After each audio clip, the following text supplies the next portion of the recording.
mga katulad kong OFW na ang ipon ay puro resibo. Saklap, di ba?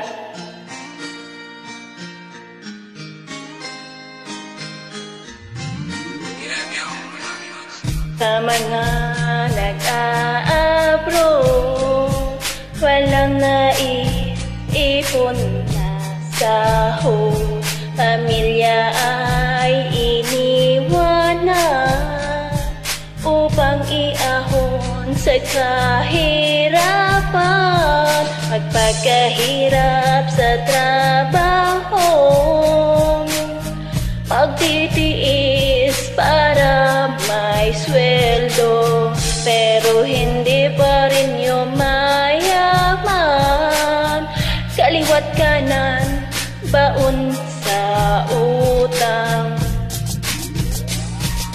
Sana naman mawa kayo sa kalagayan dito. Nag-isa nalulungkot ng ulila sa inyo. Gustuhin ko mang uwiin kayo, nang hinayang ako sa pamasahe ko. Naipon ko ay puro resibo.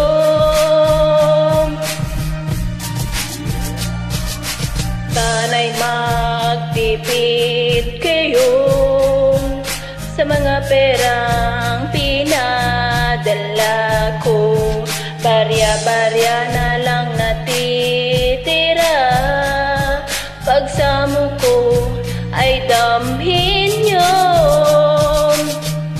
Sana naman mawa kayo sa kalagayan dito. Nag-isa nalulungkot ng hulila sa inyo. Gustuhin ko mang uwiin kayo, nang hinayang ako sa pamasahe ko. Naipon ko ay puro resibo. Ako'y magsusumikap ng gusto, alang-alang sa inyong kinabukasan.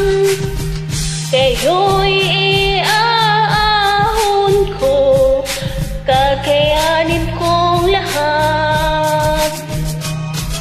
Kaya sana naman mawa kayo sa kalagayan dito. Nag-isa nalulungkot ng ulila sa inyo.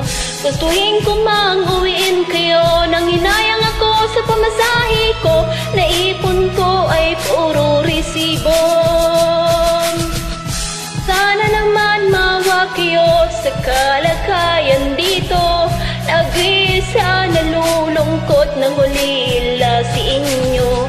Gustuhin ko mang uwiin kayo, nang hinayang ako sa pamasahe ko. Naipon ko ay puro resibo.